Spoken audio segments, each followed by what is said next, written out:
সত্যের জয় হবে ইনশাআল্লাহ। সত্যের জয় হবে, সত্যের জয়।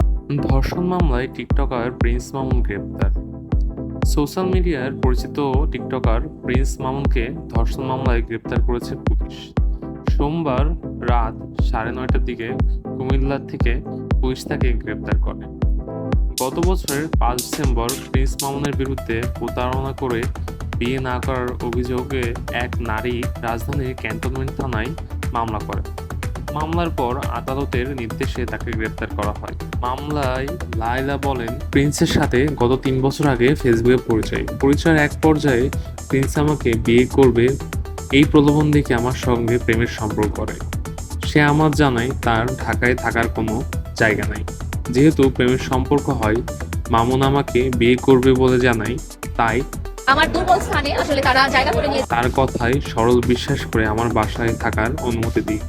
তিনি আরও বলেন, 22 সালের 7 জানুয়ারি মামুন তার মাকে নিয়ে আমার বাসায় এসে বসবাস করতে থাকে। ওই দিন থেকে সে আমার বাসায় আমার সঙ্গে একই রুমে থাকতে শুরু করে। বিয়ের প্রলোভন দেখিয়ে একাধিকবার শারীরিক সম্পর্ক করে। মামুন আমার বাসায় থাকাকালে তার বাবা মা মাঝে মাঝেই বাসায় এসে অবস্থান করত। আমি মামুনকে একাধিকবার বিয়ের বিষয়ে বললে সে বিভিন্ন অজুহাতে কালক্ষেপণ করে।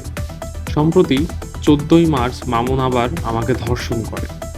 পরবর্তী সময় আমি তাকে বিয়ের বিষয়ে বললে সে ক্ষিপ্ত হয়ে ওঠে, আমাকে বিভিন্ন অশ্লীলভাবে গালাগালাজ করে।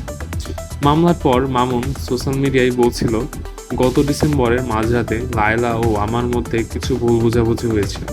তখন উত্তেজিত হয়ে হাতাহাতির ঘটনা ঘটে, যা পরবর্তী সময়ে মামলায় করে। বিষয়টি আমি এখন আইনভাবে কিন্তু মোকাবেলা করব। আদালতে তোলা হচ্ছে, মামুন আরো সেই বলে, বিষয়টি দেখতে সে পাচ্ছেন। বলেছিল মামলাটি তুলে নেবে। এই কারণে আমিও আর আদালতে কোনো হাজিরা দিইনি।